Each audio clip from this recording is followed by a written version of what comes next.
So let's welcome Rick Doughton up to the stage. Thank you, everybody. Are we good? All right. Thank you so much for, if you don't know why I have this cruise director, just ask somebody at your table, because I have friends at every table that will tell you the answer to that. But so happy to talk about it, and I don't get to talk about cybersecurity for once.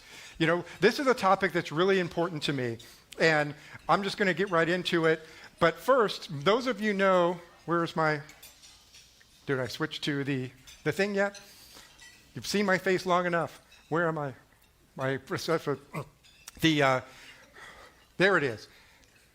Many of you know that I'm a yoga teacher, and so I like to start all my things. Let's sync up and take a couple breaths. So let's sit up in your chair, roll your shoulders back, open your chest. I want you to breathe in deeply through your nose, and then let it out through your mouth. One more time. Breathe in through your nose. Hold for a second. Breathe in a little more, and let it out through your mouth. And every time I do this, someone comes up afterwards like, oh my gosh, I feel so good after that. And it was like, well, yeah, and most people are shallow breathers. And feel free to continue with these deep breaths for a couple more times as I tell you a story. In 1984, on my 16th birthday, first thing I did is I got up and I went to the DMV to get my driver's license. I'd already been driving for a couple of years. I already had a car, but I wanted to be legit. And I was there 5 minutes before. I made my mother's like, we're going to get there early. And I'm like, have my face against the glass, like, when are you opening up? Because I need to get this license. Because I went home, got in my car, and drove to the mall and applied for a job. At 16 years old, went to York Steakhouse, if anyone remembers York Steakhouse, as a dishwasher and a busboy. Two of my friends already worked there. Probably no surprise to those who know me. I worked in the theater during high school as a technician, built the sets, managed all the lights and the sound. And two of my friends there, and I was really excited to get a job, make some money so I can put it into my car, because I was really much into cars and making it more effective. So one of my friends who was there, who was one of the actors, we had shared a locker. And in that locker, we had a printed off script of Monty Python and the Holy Grail that we would read in between classes and memorize the whole thing. So when we're back at the dishwasher, we start quoting this stuff. Old woman, man, old man, I'm 37. I said, you don't look old, We started quoting that and driving people crazy, because then we'll talking the whole evening in a British accent and start doing these things. And so they started separating us, because you guys are just way too extra to be together. And then when I was with my friend, I didn't talk to anybody. I was very quiet. But what I did do is I looked at how we did things and wait a minute, this doesn't make sense. And so I made a more efficient way to load the dishwasher and run through, a more efficient way of how we run through the line, a more efficient way of all these things, because I pattern recognize, I'm seeing all these issues. I'm like, oh, that 16-year-old me thought that I was smart, not realizing that I have really good pattern recognition and able to make more improvements in things. But at the detriment of that is no one wanted to be my friend, because I kept correcting them how to do things. Again, 16-year-old, I didn't do too much. And that was my first realization that I was a little different.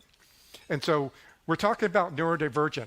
And when people think about that, they usually start by saying, ASC, which is autism spectrum condition, or ADHD. It's actually lots of things. It's dyslexia, it's Tourette's, it is, bipolar sometimes fits into that.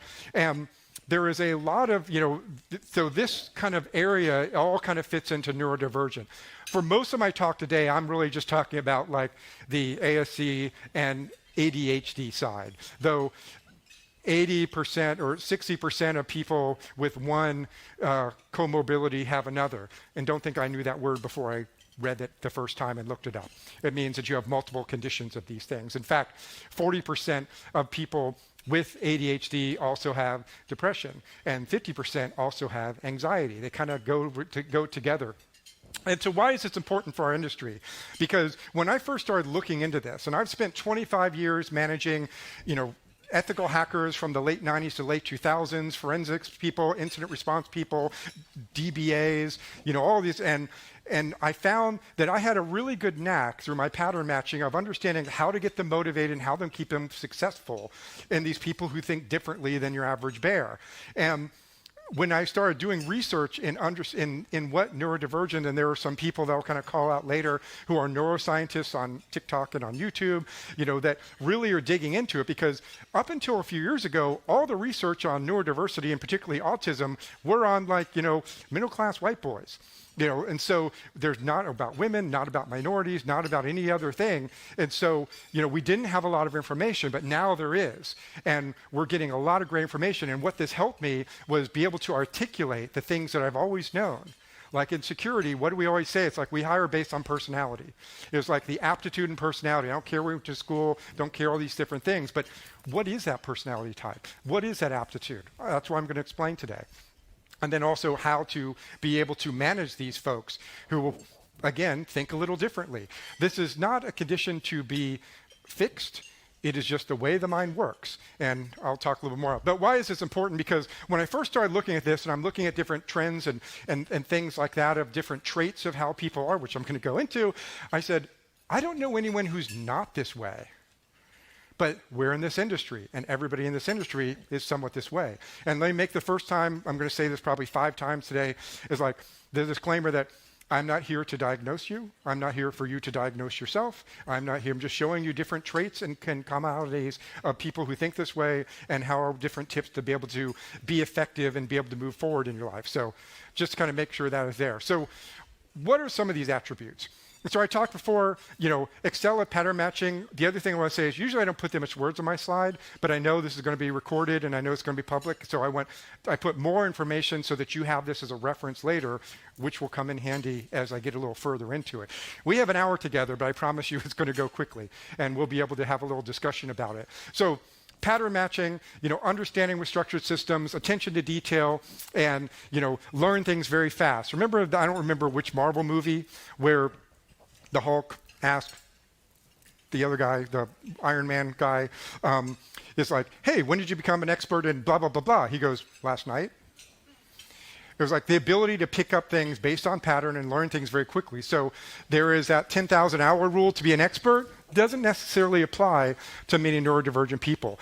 And so one of the things that is a challenge is like these things sometimes contradict each other and sometimes they complement each other. And so passion and interest on certain things, and you can see where determined and driven, keep working on problems, hyper-focus on a task, forget to eat and sleep. We've certainly all done that. And so the thing that I always like start off with, for those of you who've talked to me outside about this particular topic, is I said, in this range of different things, and honestly, time myopia or time blindness.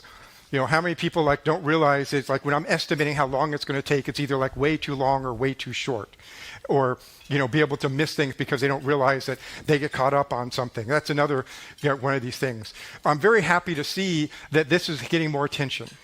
So both the SANS Institutes have a neurodiversity summit, and then CyberMinds has things similarly. So we're now getting attention about this and recognizing it because, again, this is not a badge of shame or not a label. This is something that is just how the mind works. And we'll talk a little more about that. So different traits in, these kind of things is like how we cycle through. Because the thing that I always talk about is like, on one end, we have people who, like myself, thrive in chaos, happy to do multiple things at once, run forward with little information, fail quickly, figure it out as they go along. Great. And so those who are in our industry, and he's not in the room today, but one of my friends, John up at Contour Brands, he says he finds that food service people have this mindset. And he finds himself like interviewing bartenders and wait staff because they're managing lots of things. We know something's going to go wrong. They're just going to recover from it and keep going and do it with a customer service perspective, right? On the other side are people, when we kind of go through some of these different things, we look at the differences between, there are people who are single-threaded, afraid to fail, very meticulous about every step they take, and will not make a step until they kind of figured out every single plan before they go forward, and that's fine. These people on the right make great instant responders, make great pen testers, make great wait staff. These people on the left make great forensics people, make great project managers, make great developers. It's fine. It's just, who was that? And so when we talk about personality type, it's like, okay, well, great. I want someone who's going to jump into the fray and figure out as you go along. and someone who may be, because I used to always say that, I ran ethical hacking teams for 10 years. I interviewed a lot of people a hell of a lot smarter than I am and with much better pedigrees. And I'm like, they can't do the job. And I couldn't articulate that. But this is why. Because they're on the other side, which is talking about, because you can alternate between the two, of course. They're on the other side, which is like, again, very academic, very want to know, like, what is the prior art of this? Where am I going to research this? Like, no, you just figure it out. That's how this works. And if you're not that mindset, then you're not going to be a good pen tester, and just kind of a thing. So I know the thing is way over there, so I need to like move my arm. So if you see me do like that, then that's why. So strive for efficiency in time, process, and movement. That's kind of what I do all the time. Start a task when they know exactly, Sept for. So I kind of went through this. Again, this is written down for you. Questioning everything. We'll talk a little bit about like it helps when people know the why we're doing this kind of thing.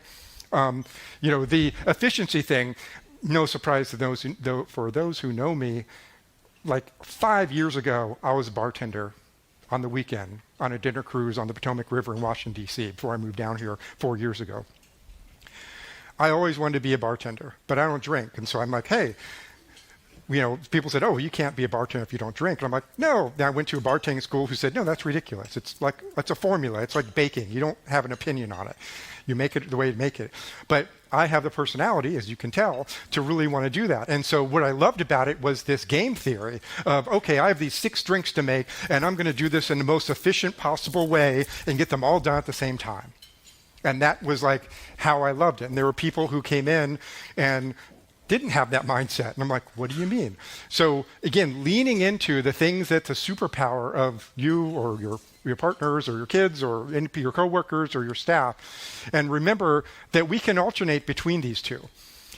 I can be as completely chaotic as possible and run forward with little information, but I can make a plan.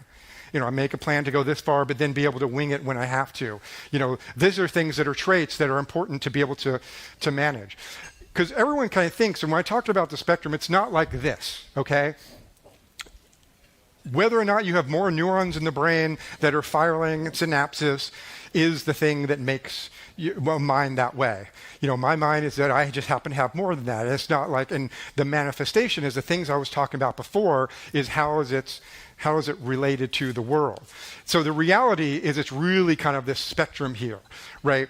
It's like, do you fidget and tics? Yes, I do. I poor contact? Yes, I do. Abnormal posture, which is like the neck leaning forward, social difficulty, anxiety, blah, blah, blah, blah. It's these kinds of things. It's kind of understanding for yourself and for others, where does this fall? And that's fine.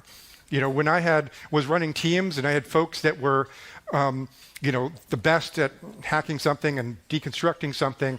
And, my leadership is like, oh, well, Steve needs to learn how to brief the customer. I'm like, no, he doesn't. I'm going to keep him in the room. I'm going to feed him stuff. I'm going to make sure that nobody talks to him. And he's going to produce great things. And I can have somebody else take what he says and give it to the customer. I'm not going to put him into an uncomfortable situation with his high anxiety, and take away his hyper focus and then make him, uncomfortable so he's not as productive in the superpower that he has. And that's kind of like, again, the main theme I'll come back to. So the challenge is also is not just like dealing what's inside one's head. My favorite quote about being neurodivergent is your brain has a mind of its own because it's always thinking of something. And you may be just sitting here doing nothing, but your brain's going 100 miles an hour and you're thinking of all these things and thinking about things you used to do and things that you could do. And, all these different things, like how I could have done something better or how I can do something better next time. But to society, it sometimes look like you're not paying attention. My son is the same way, and I know that he can be, playing a game, watching something, listening at the same time. I can tell him, and I know he listened. But most people don't realize that, and that's the hyper-focus while doing multiple things. So we kind of go through that like nothing is ever right. It's like, well, Rick, you overshare too much. You're too enthusiastic. You spend too much time on that. You're too chatty. You're too loud. There we go. Too funny, have no sense of humor. It was like, well, who came up with what's normal, right? It was like there is kind of this range. Or some people have told me like, oh, well, you read too well, hyper-focus, blah, blah, blah, blah. These are too direct and blunt. This is one, no filter, right? Because everything is kind of like I'm telling you something, I don't understand the social cues that this might be uncomfortable. And so we kind of will do it. So there's a social aspect that if we kind of condition folks with this so that they have to mask. And so the masking portion is like, you start, and I certainly did this. So when I was when I moved to another job when I was 17 years old, working at Ruby Tuesdays, incidentally, as a cook. And keep in mind, like, I'm 16, 17, and I'm like working with folks that are 32 years old, have alimony payments and stuff like that. It was great education of what not to do. But I learned to like just shut my mouth and don't start talking so much. And so I was working this one shift by myself with a friend of mine, well, not a friend of mine, someone who I was not close to, excuse me, Mona. And I didn't say a word for 2 hours. I just did the most efficient way possible of cutting a diced tomato, slicing up things, putting things together, making something, all this stuff in the most efficient way possible, my main does. And then my friend came in. And like I said, Janet, who I was working with, I had not said a word the whole time. And so Steve comes in, and I like all of a sudden just like, let me tell you about this interview that I saw on MTV with AC/DC. They were talking about the film, and I'm just going on and on and on. And he's like, yeah, cool. Yeah. And she was like, what the hell happened to you? You have not said a word in 2 hours, and now you just go. And I said, because I'm comfortable with him. I know he's not going to judge me. He is like me. And so that comfortableness is another thing when I talk about how to help is kind of this mirroring, having people that's part of the community, which is so important thing. So you may not see that, but they're going 100 miles an hour. You may may be perfectionists. Some people are perfectionists is because their mind is going crazy. It's the only way that they can do this. This is me. Those of you who know me, I'm really good at staring people in the eye. What I trick, but it's not, I'm thinking in my head this exact thing. It's not natural. And what I learned in the 20s was like is picking out eye color. And so I know the eye color of like, Sean has blue eyes, Mona has brown eyes, Ken has brown eyes. It's just one of those things. I'm looking at the eye color and I'm remembering that and I'm taking that information in while I'm doing it. And then I'm thinking these things. While I'm doing it. And I didn't realize that this was a thing that I had, but you kind of mask it by saying, oh, social norms require me to do this. And so I start doing this. And this is another important one is that, there's a frustration that's there. And I'll talk about a little tip on this. I mean, I'm only admiring the problem for like the next 5 minutes, and then I will get to like what we do about it. And so realizing that there are things that really hurt them hard, which is one of the things that I kind of talk about is not being too hard on them. Again, I ran pen test teams, and these folks, if they made a mistake, is like, I just come in and be like, okay, what are we doing? All right, cool. And like, oh, I thought you were going to yell at me about it. It's like, oh no, you're going to be much more hard on yourself than I will ever be. I'm not going to pile on top of that because that's going to spin up your anxiety if I do that. And so masking becomes something that we learn to do to kind of cope with society who doesn't understand us, which again, why community is so important. So what is the prevalence? And so worldwide, there's a 7.2% prevalence of ADHD and 1% of autistic. In the US, it's 8.1 and 2.8. And all of you are saying, that's way too low. It's like, there's no way it's that low. And that's true. As far as people who are diagnosed, there was a whole discussion of like whether to diagnose and get the patch that says you are or not. And they're valuable. I am not technically diagnosed, so I am not in this list. And there's pluses and minuses for it, which is a whole other presentation. But, this is still like a significant number. And so going back to my thing where I said, nobody I know who's not this way. I looked at things like we have 1.2 million cybersecurity professionals, which is 0.35%. So if all of us are in this, then that makes sense. It's a big enough number that we all came to this because we understand patterns, we understand how these things work, we understand how to make things better, and security kind of fits into this, right? And so just want to kind of see where we are on this and what the real numbers were. Obviously these are a little bit low. People are masking, people are not discussing, and it's very much like being left-handed. So this is from 1900, very few, less than 4% of the people were left-handed.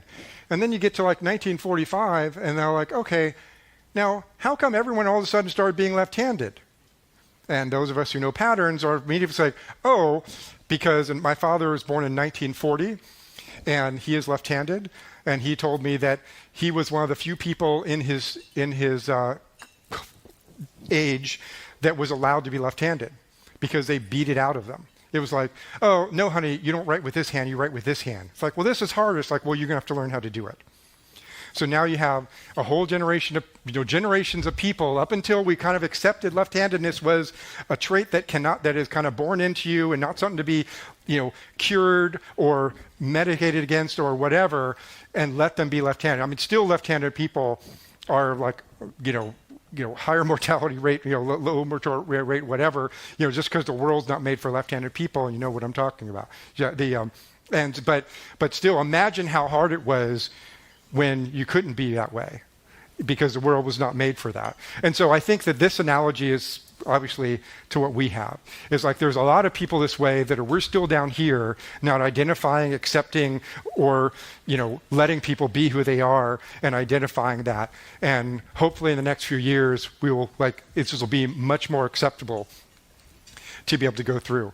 So I said there was an 8.2 and a 2.7, and that there's also an overlap.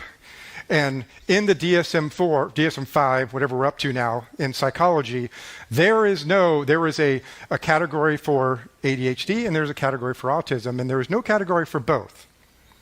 But this very large number, and this is not an error, it is a very wide, it's 30 to 80, which is pretty much like anything, because we don't really know that are both, and they're all ADHD, autistic and ADHD. I certainly am. And this is where you get really interesting with your abilities either contradict or complement each other. And so you're constantly like over-stimulated or under-stimulated. So I'm always finicky or it's too loud. And so you'll see sometimes younger autistic people having headphones on to block out the noise or have music playing so that they're always stimulated. You will rotate between social awkwardness and overly chattiness. This is absolutely me. I'm in a big group of people and I will just kind of sit against the wall, but everybody knows how chatty I am. It's like, there's no way in hell Rick is not talking constantly. And it was like, well, you got to put a quarter in me first and then I'll start talking. And so, but this is what I kind of wrestle with. And then there was, hobbies. I went through every sport, every hobby. I was fortunate enough to have a family that supported me in this. I did archery, I did bowling, I did blah, blah, blah, got all the equipment, got good at it because of good eye-hand coordination, pattern matching. And then I realized, I need to actually practice to get better. I'll move to the next thing. And that's the ADHD side, which is always seeking novelty, the explorer gene, as they call it, in neuroscience. You're always looking for that. And I'll talk a little bit about that later. And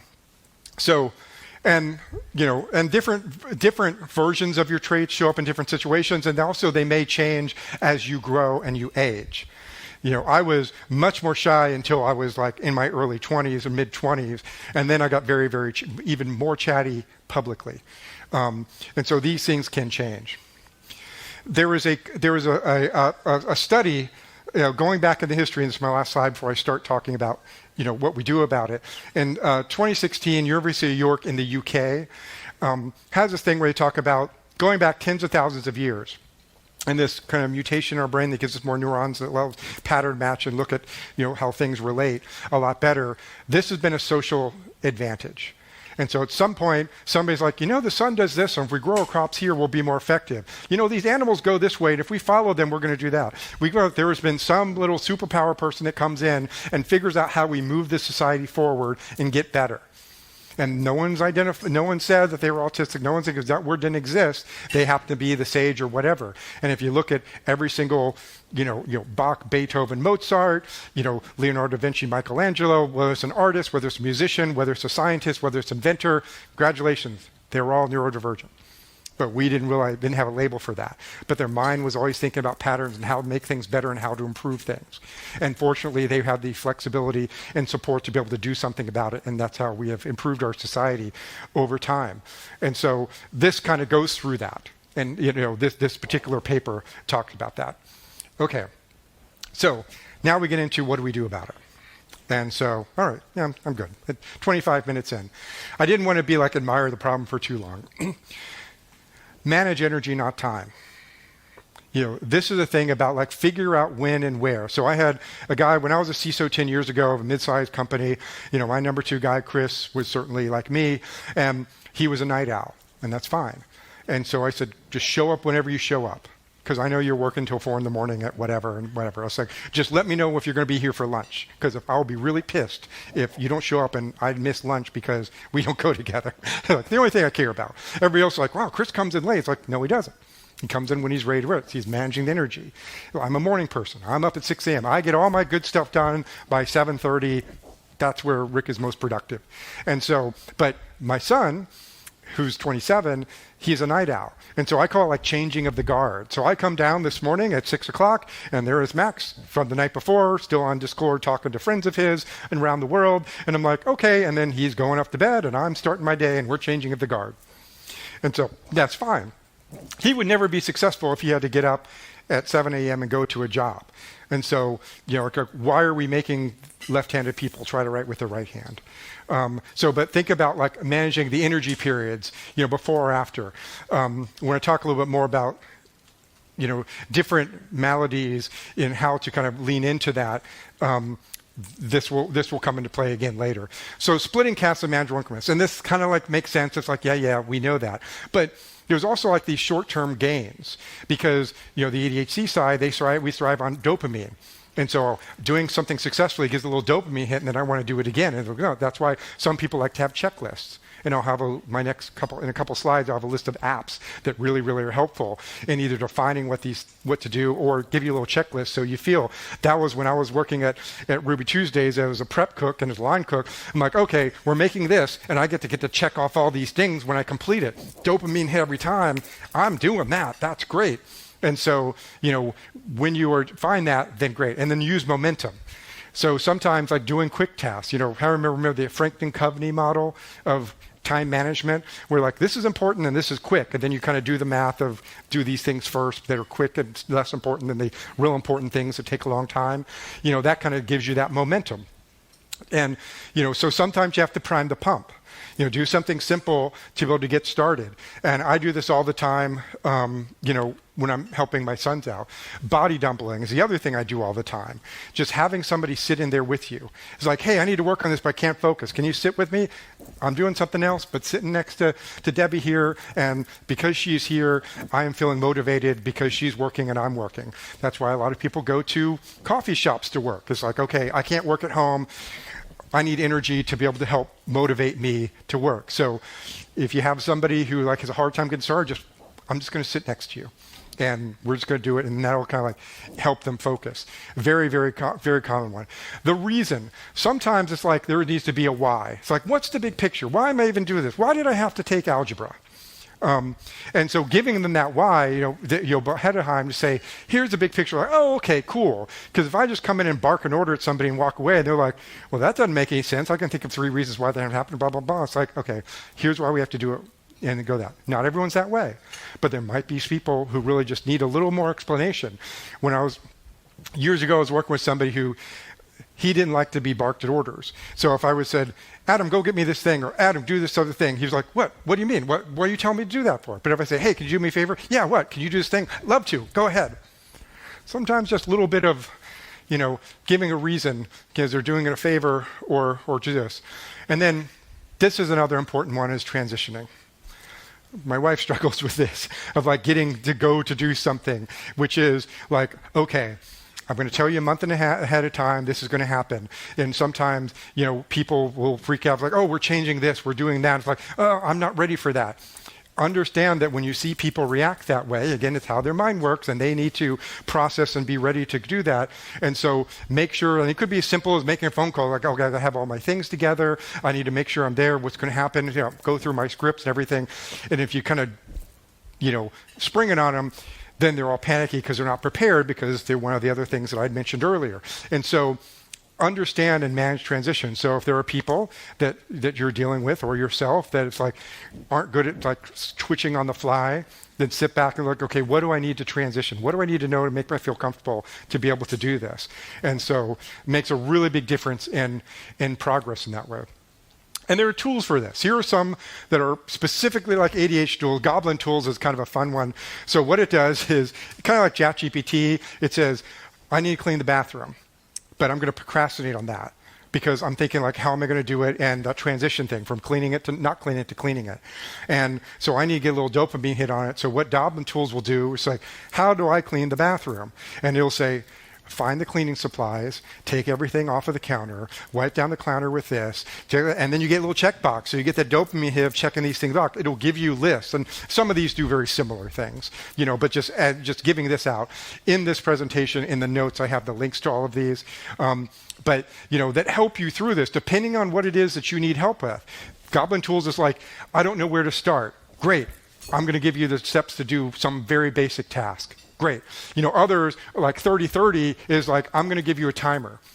When my brother was in 4th grade, he's 5 years older than I am, the school called and says, hey, Dana is not doing his work. And she said, put on a timer for 4 minutes and he'll get it done. Is that sometimes you just need a timer. It's like, okay, I'm just going to work for 30 minutes on this. And then having that timer gives you the motivation and have the deadline and be able to focus and do these things. Again, everybody's going to be different. Find the one that works for you, and then maybe there's a tool to do that, and then you can kind of work through it. The stress response is another big thing. It may be from a transition. It may be from doing something that you haven't done. It may be from behavior. And the thing that this has really helped me because in working with people, because when I see someone start to spin up, because as I said, often like if you have ADHD, you may also have anxiety. And so it's like, oh my gosh, can't believe that. And I'm so stupid. And it's happened again. Well, if this happens, then this is going to affect this thing. And I can't do this. If it happen. What if they're going to say about this? And you're spinning and spinning and spinning, and you're going through this crazy thing. But neurologically, it's only a 90-second hit.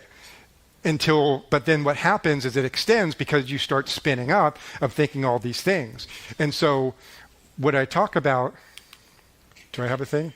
Oh, okay, yep. So what I talk about is, when my sons were younger, I used to always say it's like de-escalate and redirect. And so the de-escalate happens after the 90 seconds. Let them go. They start spinning up. They're angry. It's like, it's great, work through it. I'm not going to tell you not to have this emotion. Go ahead and go through this. And then when the timer goes off for 90 seconds, okay, let me redirect you to something, or let me give you some positive feedback, or let me give you something like that. But let them go through this first before you start and let them know it's okay. Because what happens, and we did this as parents, when they're just like Max is playing a video game, and he's like, oh, this stupid thing, and he tosses this thing and everything. It was like, calm down. What are you doing? Stop it. Let him get through it. Only 90 seconds. And then de-escalate and redirect. And again, that can work for anything. I talked about earlier that, particularly in our industry, we hire for personality, which now we can articulate what that is, what kind of personality. There's actually a couple, the CATA, CATA, and some other tests that help identify where you are in whether you think fast, think slow, these kinds of things. But the problem is a lot of, and what I always say is when I'm hiring somebody, give me every resume of anyone who thinks they can do the job. I will filter through them. I don't want you to filter anything, because we all know that HR is our limiting factor in getting people. My whole rant about there's 2 million unfilled cybersecurity positions. It's we don't have enough cybersecurity professionals. No, we don't have enough people that we accept into our program. The people have these mindsets, these waiters and these janitors and these bartenders who can do it, but we're never given the opportunity. Or these people who are over in audit or accounting or in some other, and are developers who feel intimidated about coming into our industry because I'm not good at math, or I didn't go to STEM education or whatever, and feel like they don't have the opportunity or the right to be in it. But they have the right personality and mindset that we do. And so, but even those who do and are very successful in what they do, and I've had good friends of mine who are not good with interviews because sometimes you're too honest. And I haven't said, and so my friends who are recruiters, because I've told you this, right? That there are, it's like, hey, people like me are not going to exaggerate. They are going to, underplay what they do.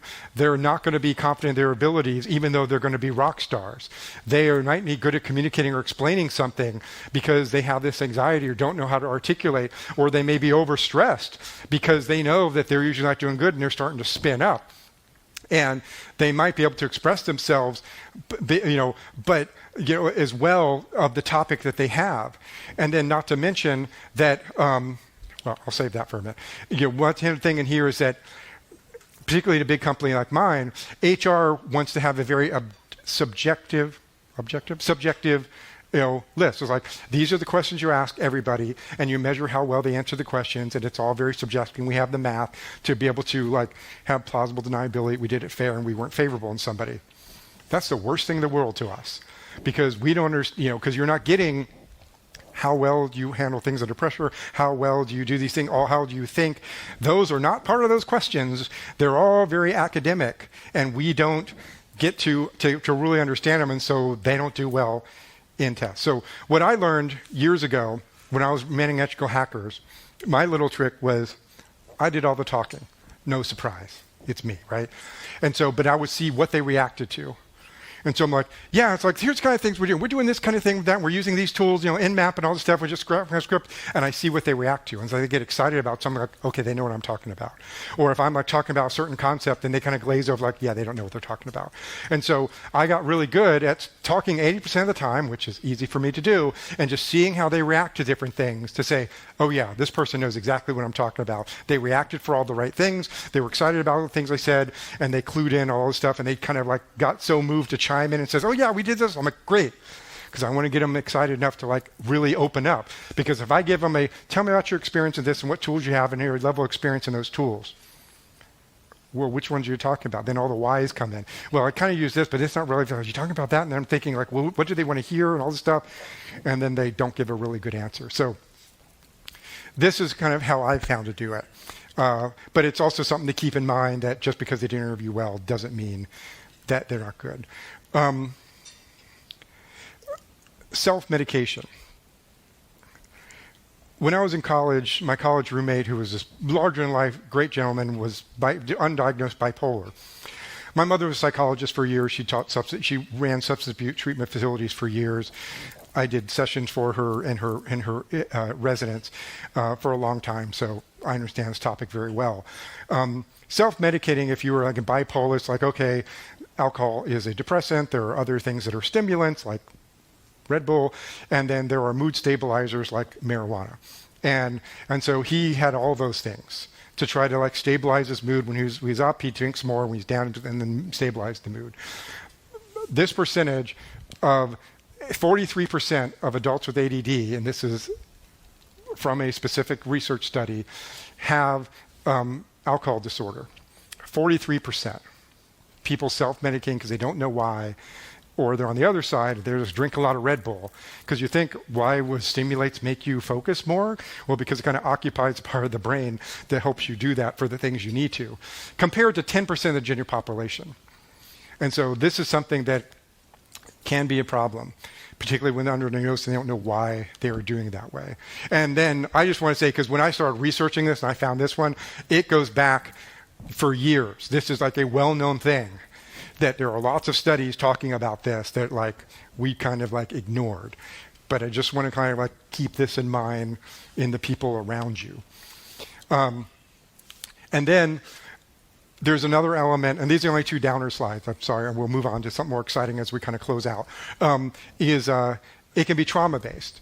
Because a lot of the people-pleasing, a lot of the focus, a lot of the reservedness, a lot of these things can also have been identified through childhood trauma, because because there's also wild mood swings and things like that. And so just keep in mind that this could be something as well.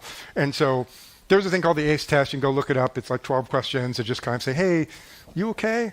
And it might be this, particularly if somebody takes ADHD medication and all it does is make their heart race and they don't do anything and it's not helping them. It may not be a chemical, a gene or chemical imbalance. It could be, from trauma. When my brother was in high school, and this was in the late 70s, he and his friends all got speed, because they usually do Quaaludes because that was cool in the 70s, but they got speed one time. And all his friends were yeah, man, this is cool. And he's I've never been more focused and alert in my entire life. And he didn't get diagnosed with ADHD until he was in his 40s and is much more productive from it. All right, who wants this t-shirt? Works well under pressure, weaknesses, doesn't work any other way.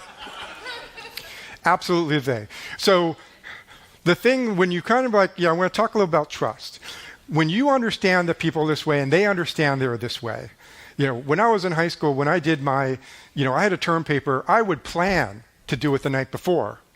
Like literally, I'm going to stay up all night before, I'm just going to bang it out, And so if you can trust them, and I'll talk a little about trust in a second, they realize that on any given day, these things can happen, And that's where, when I was working later in life, a friend of mine had bipolar, and I would check in on him every day. I'm like, who are we today? He was like, he's down, he's not doing anything. It's like, great, I will leave you alone. Let me know if you need anything. But if I come in and he's manic, it's like, yeah, we're just like, great, we're going to get a whole bunch done today. All right, let's get this going. And I started organizing, rallying, and aiming them at things and solving problems, and it's great. It's like, whoever you are today, lean into that. Remember the momentum, remember the opportunity, maybe these things. It's like, whatever it is, fine. And I know that in leadership, like I have 3 people, I can't have people that I'm like, how am I going to make, we all need everyone to go forward in the same direction. Fine, make sure they're all this way. And, if you have, a lot of people, fine, I understand this is not a perfect thing, but just to understand and knowing this, like, okay, I have a little empathy for why this is, and I'm not just like, why are they always late? Why don't they understand these things? Why can't I get them? Why aren't they learning about these things? Their mind doesn't work this way. And so they may show up in one of these things and lean into whatever it happens to be, but like I said, completed by a deadline. It was like, hey, have you started yet? Nope, yep, but I trust that Janet's going to get it done because she's a perfectionist, is going to get it done. And it's just like she hasn't hit the right stride or have the right motivating things to make that happen. Fine. I don't care how it's done. And that's the problem that we also get a lot is like, back in 2000, I was in a little startup for wireless routing protocols, blah, blah, blah. And one of the angel investors sat down with all of us, like, what's your goal? It's like, well, I want to make this thing work and blah, blah. What's your goal? I want to make a lot of money. What's your goal? It's like, do you care how I get you there? No? Great, we can work together. It's when people start saying, okay, I want you to do this, but do it this way, do it this way, do it this way. It's like, okay, now I'm out. So if you let them to his vices and you trust him, then that's the thing. So everyone's probably seen that. Well, I'll tell the story first, and then I'll talk about that. In 2002, when I was hiring ethical hackers, I did not expect anyone to have ever done it. Fair enough. It's new enough. We're doing it back before it was cool. And so I get resumes, stack of resumes, because I told HR, give me every resume. Like 50 resumes going through it, and all of them were like administrators, Unix administrator, network admin, Windows admin, whatever. And I look, and it's like, okay, fine. And I finally get to a guy. And it was like previous experience, sword fisherman, Gloucester, Massachusetts, 1986 to 87. All right, some of you reacted. Do you know why? You all want to talk to him, right? You don't know why, but you know. And that's what I did. Like, I want to talk to this guy. And she's like, why him? It's like, did you see that? You ever watch Perfect Storm? I wouldn't get on that boat. This person's up for anything. But now I know the secret. The real word is trust. I trust this dude. And you probably have seen that video. Is it Simon Sinek, the Navy SEAL, trust over performance? It's like Navy SEAL Team 6, high trust, medium performance over low trust, high performance. It was like, because I don't care if you're the best shot. I want to trust you're going to get us out alive. That's all I care about. I can figure the rest of it out. And so that was the thing that now I can articulate when I saw this guy. And I've said this story in a number of podcasts. So I'm waiting for him to reach out. I was the guy that worked with EDS in 2002, that you talk about. We lost him out to Booz Allen, so I didn't get him. But anyway, so but it's because of trust. And so sometimes when you kind of have these like, listen, they're a little nutty. They're not consistent in how they do things normally, but I trust that they're going to get us out alive and we're going to get it done no matter what. And it may not be a normal way, but I trust them. And so when you kind of get into that, once you have that trust with them, they may show up this way, they may show up that way, they may show up that way, but I guarantee you it'll get done. And it may be meticulous and perfect, or it may be, sloppy and rushed. But know what you're dealing with before that. And that's like the secret of it, is knowing where you stand. And I know you may have a lot of people and you can't get to know them personally, but maybe it would help to like, okay, what are their quirks? What are the things? How do they work best? Who do they work best with? Because remember I said at the beginning when I was being a dishwasher, it's like when I was with my people who accepted me and did not judge me and were the same, I was productive as hell. And so, we have great sense of humor. We do things a little notice. Like, the four of us are on the panel this afternoon. We're still figuring out what we're going to do. It's like, we'll work it out. But we're going to work it out because we can do things with little things. We're very loyal friends. That's why I'm the social coordinator, for the city. And having friends is important. Having your community is important for boosting self-esteem. Helping with the brain, particularly people who get you. Again, I didn't start, being really chatty until my friend who was like me was in the room, because nobody else, they were all neurotypical and they weren't quite sure what to make of me. But when I got to my friend, I'm able to do this. And so I get lots of dopamine hits by being around my friends. And that's that's the thing. Whoops, I'm supposed to not be near the speaker. All right, because our friends get our quirks, and, and my favorite neuroscientist, Rachel Summers, who's Dr. Rachel Summers up in Canada. She talks, this is from one of her ADHD publications. She has they literally change your brain. It's like when you have friends with that, area of the brain that talks about, social cognition actually improves, gets stronger by having friendships. So, even though this person or you or your spouse or your kids it feels isolated, it is real important to find that community of weirdos that are just like us to be able to be part of that. And that is going to really help in a lot of things. Here's just last thing. Like I said, our goal is to make people productive, reduce distractions, don't be hard when they fail. Remember, this is not a treatable condition. This is how the brain's wired, and they're not going to, prevent them from being left-handed. And then it's all about how to motivate them. So with that, I thank you very much for your attention.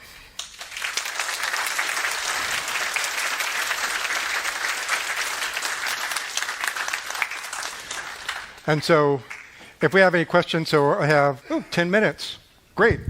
Let's talk about this. We have a microphone. We're being live streamed, so you can hear out. Me just calling it back is not going to help as much. So, and also, I'm around all day. When I did this smaller, shorter version of this at the Secure World event, and in the spring, I sat outside for 2 hours talking to people. So hopefully this resonated well. Hopefully this is beneficial.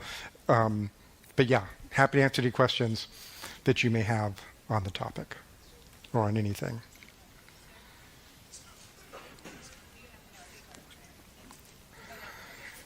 And I'm so happy not have to talk about cloud security or, all these other things. Oh, no, okay, I thought you were going to somebody. Oh, so you walked all the way over there and the person's over here. So that's one of the games that we'll probably do is okay, let's make him run around. I'm going to have a question, but I'm going to wait till he's over there and then I'm going to say. So yeah. I want to go back and touch on the 90-second thing you said. So I think I just realized that my daughter is neurodivergent because she would start working on something. She goes, this stupid thing and other stuff. And we say, hey, stop doing that. It's not pleasant to be around. But she just keeps going on. And no matter how much we talk to her, it's like she can't get out of it. So you say 90 seconds, give them that, and then try redirecting? Right. Yeah, because obviously she's spinning up because she's thinking about that, and then all the anxiety things kicking in and all the self-doubt kicking in and all the things that are going wrong because I don't do this. It's kicking in. I'm going to fail. I'm not going to get this done. And so it's just let it kind of run through the first thing. It's okay, let me de-escalate and redirect after that. Because if you start hitting first, then... And again, I'm not a PhD doctor. This is what I've seen and what I've actually used with my staff over the years and my sons to help us let it go. And also giving them that space to say, it's okay. Isn't hockey they let them fight for a bit? And it's they fight and it's okay, that's enough. It's let's get it out of them, wear them out a little bit, and then they'll be ready to go. Let them wear themselves out and then de-escalate and redirect. Noah? Over here.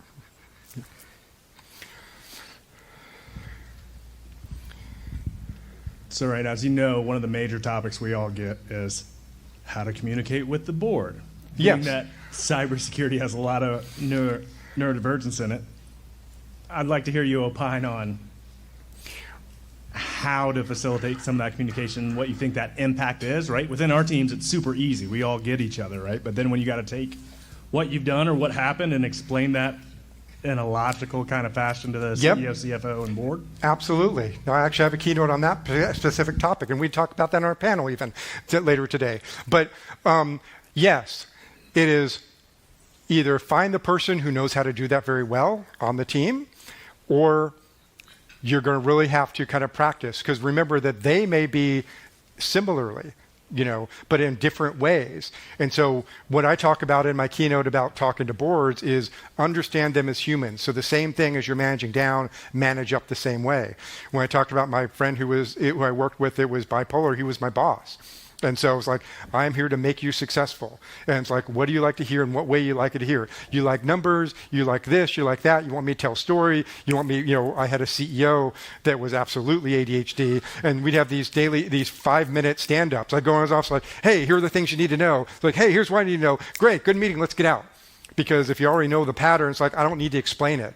Just say, these are the key things, you get it.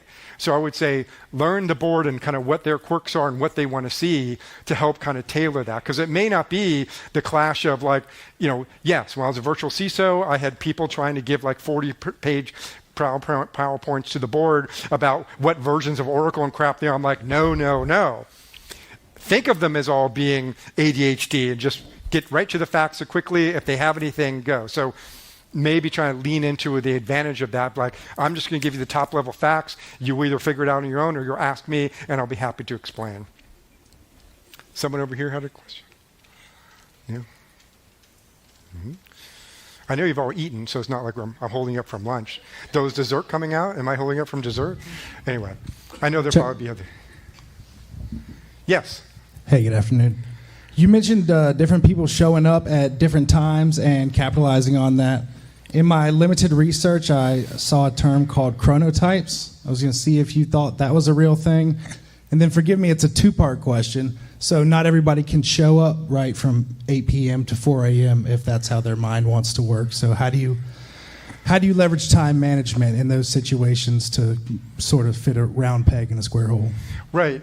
It's kind of like unfortunately, the reality is like, make sure you don't pick a round peg, if you need someone to be there all day. And because there's plenty of other people there's other places that don't care. There's 2 million open cybersecurity positions if we're just talking cybersecurity examiners, because you're just going to make them miserable and they're not going to be as effective. And then you're going to be mad all the time because they're always going to be late. But and then there's something, if that is you, of like, okay, what can I compromise and say, I'll come in at noon and I will make sure I kind of do a little bit of that. But again, thinking about managing energy over the time or the resources, just say, okay, what can we sit down with and say, what are we willing to negotiate about how that would best work? And there are things that you can do like untime. And maybe it's like changing to a different role that doesn't really matter. But that's also something, and I know it's two sides things, and we can't like treat everybody as like their own special snowflake, but it's absolutely, there's got to be some negotiation in there. That works great in the SOC too. Yeah, like SOC work. We have people in our company, right? They like don't want to not work third shift or whatever the night shift. It's like, hey, I want to still work night shift. So, sorry for the cough there in the thing. Yes, we have a question right here. I may have to get Debbie's fan. You mentioned how HR departments can sometimes be a difficulty when trying to acquire talent. Do you have any tips or advice for people to how to navigate this with their HR departments? Yeah, educate them. I mean, something all of us struggle. Noah and I were talking about that recently. Educate them on like what is unique. It's like, I know that you have a category. I know these labor things required. I know this stuff, but honestly, these people are a little different than your average accountant or neurotypical type of role. And so, like, help them understand why that you want to see every resume and don't filter. And I don't care they don't have a certification because somebody 5 years ago said that's a requirement for the job. And help with the creation of the job descriptions, if you have the ability to do that. Last time I was hiring people, I put it up on Ninja Jobs, and I'm like, hey, did you do this? It was like, and make it enticing for them to want to do that. And just kind of work with them to see, hey, here are my challenges with it.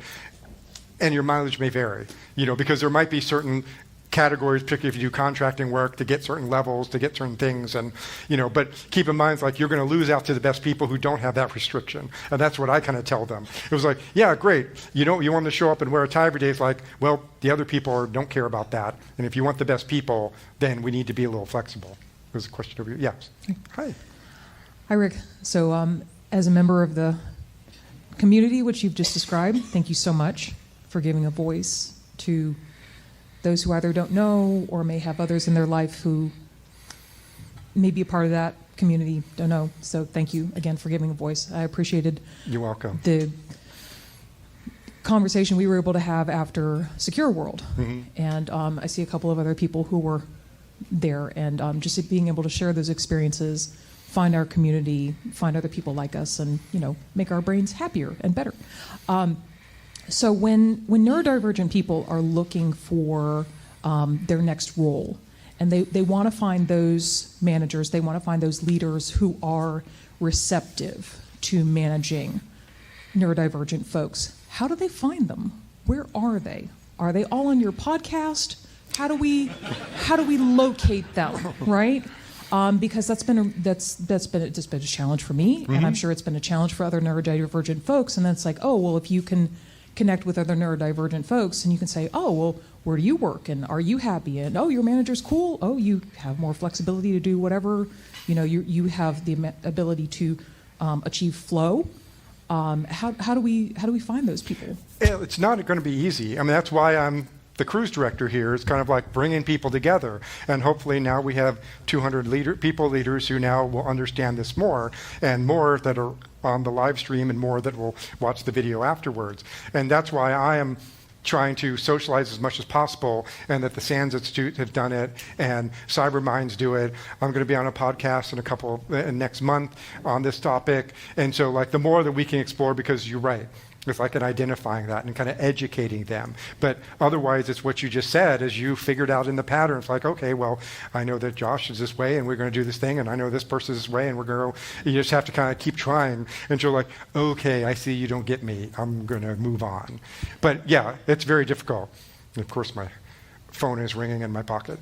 But yeah, and I would say that's also kind of why I want to kind of build this community, because you are now exposed to other people who you can now get out and about here in town to be able to kind of see who's cool and who is not. And I know some of my peers, we talk about this all the time, and they're out there. And so maybe, and if you are, then follow up with her afterwards. And we could be here all day with Q&A. So, but the good news is, well, first of all, thank you, Rick. How about a round of applause for Rick? The good news is Rick is going to be moderating the panel, and the panel is actually...